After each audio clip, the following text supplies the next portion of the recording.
A'udzubillahi minasyaitonirrajim.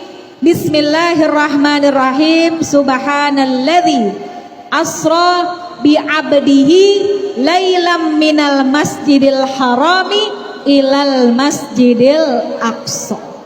Kata Allah, aku memperjalankan seorang manusia yang agung dalam satu malam, minal masjidil haram ilal masjidil aqsa, dari satu tempat yang kita sebut dengan masjidil haram menuju kepada masjidil aqsa. Makanya Bu, masjidil aqsa yang sekarang masih diserang dengan para pelaku Zionis Israel perlu kita jaga. Kalau kita nggak bisa ke sana, kita belum bisa bantu, seenggak-enggaknya bawa mereka dalam doa kita. Kenapa demikian? Karena di sanalah terjadi sebuah peristiwa yang sangat mulia, yang sangat agung, turun perintah ibadah kewajiban sholat buat kita dari yang asalnya 50 waktu menjadi 5 waktu. Terjadinya di mana? Di Masjidil Aqsa. Kemudian dari Masjidil Aqsa dinaikkan Nabi menuju ke Sidratul Muntaha. Makanya nih masjid-masjid ini adalah masjid yang sangat dimuliakan. Bahkan Nabi mengatakan la tusyaddur rihal illa ila salasati masajid. Kata Nabi, jangan paksain berangkat kecuali berangkat ke 3 masjid. Pertama, Masjidil Haram. Kedua, wa masjidi, kata Nabi, Masjid Nabawi. Yang ketiga, wa Masjidil Aqsa. Buat berangkat ke 3 masjid ini boleh paksain. Boleh kita jual emas buat berangkat ke Masjidil Haram, asal emasnya punya sendiri.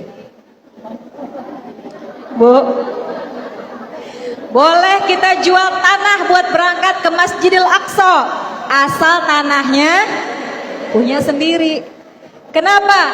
Karena di sana tertuang sejarah-sejarah yang begitu agung, yang begitu mulia. Bahkan Masjidil Aqsa menjadi kiblat pertama umat Islam, Bu. Sebelum kita ngadep ke Masjidil Haram, dulu kita sholatnya menghadap ke Masjidil Aqsa. Kemudian turun perintah untuk membalikkan arah kiblat. Ketika Nabi lagi sholat di satu masjid yang sekarang disebut dengan Masjid Qiblatain di Madinah, begitu Nabi sholat 2 rakaat menghadap Masjidil Aqsa, turun perintah, ayat yang menyuruh Nabi membelokkan kiblatnya. Qad nara taqalluba wajhika fis sama falanuwalliyannaka qiblatan tardaha fawalli wajhaka syatral Masjidil Haram. 2 rakaat hadap Masjidil Aqsa, 2 rakaat menghadap ke Masjidil Haram, sehingga masjidnya disebut dengan Masjid Qiblatain karena Nabi sholat di situ dengan menghadap kepada 2 kiblat yang berbeda. Jadi peristiwa Isra dan Mi'raj ini adalah sejarah yang sangat mulia. Saat itu sahabat-sahabat atau umat yang tinggal di zaman dengan Nabi banyak yang meragukan apakah peristiwa ini benar-benar terjadi, karena secara logika nggak mungkin ya Bu.